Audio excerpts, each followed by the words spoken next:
မင်္ဂလာပါခင်ဗျာကျွန်တော်တို့ခန္ဓာကိုယ်ထဲမှာ24နာရီပတ်လုံးအနားမနေပဲအလုံးလုံးနေတဲ့ကြောက်ကပ်ရှိပါတယ်အားလုံးသိကြတဲ့အတိုင်းကြောက်ကပ်ဟာသွေးထဲကအဆိပ်တောက်တွေကိုစီးကတဆင့်ဆွန်းထုတ်ပေးတာပါဒါပေမဲ့ဒီနေ့ခေတ်မှာကျွန်တော်တို့စားတော့နေတဲ့အစားအစာတွေကကြောက်ကပ်ကိုအယမ်းဝင်ပေးစေပါတယ်အငံတွေအချိုတွေ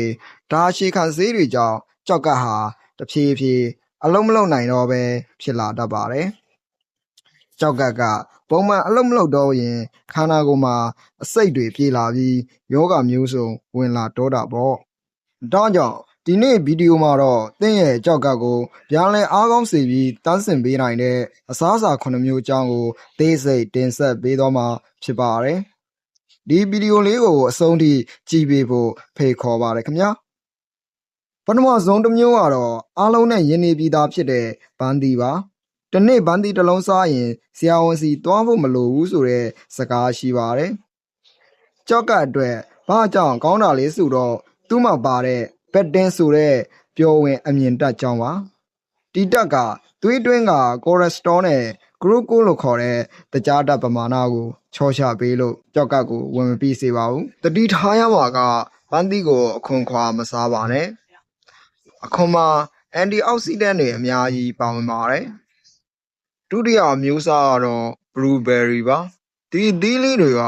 ကယ်လိုရီအများနည်းပါတယ်။ဒါပေမဲ့သူ့ရဲ့စွမ်းဆောင်ရည်ကတော့အမခံပါပဲ။ဗိုက်တာမင်စီနဲ့အမြင့်ဓာတ်တွေကျွယ်ဝလို့ကြောက်ကပ်ရောင်ရမ်းမှုကိုချော်ရှာပေးပါတယ်။လေးလာမှုတွေအရ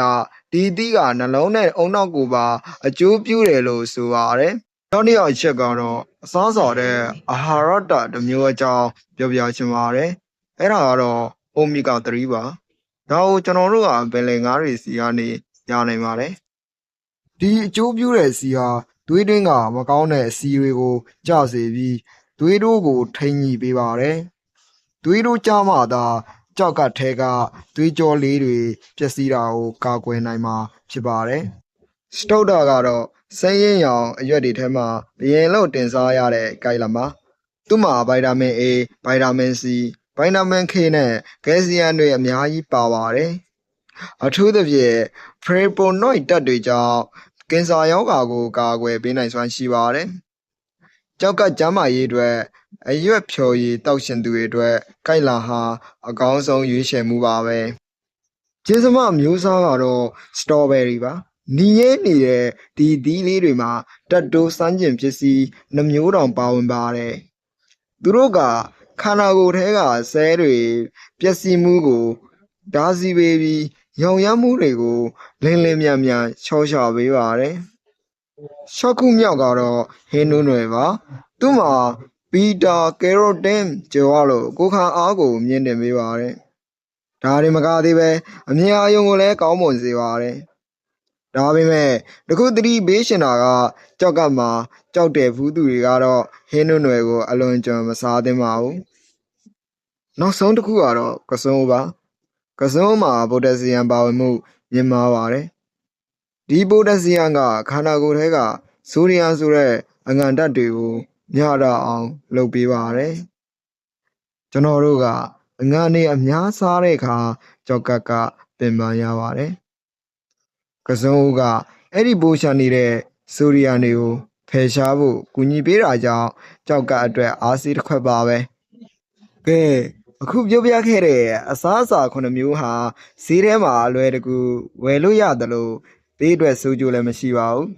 ။ဒီစားစာတွေကိုတစ်လက်စီနေ့စဉ်စားတော့မှုပုံစံထဲမှာထည့်သွင်းပေးမဲ့ဆိုရင်သင်ရဲ့ကြောက်ကပ်ဟာတိတိတသာအားကောင်းလာမှာပါ။ဒါပေမဲ့အရေးကြီးဆုံးတစ်ချက်ကိုမမေ့ပါနဲ့အဲ့ဒါကတော့ရေများများတောက်ဖို့ပါပဲ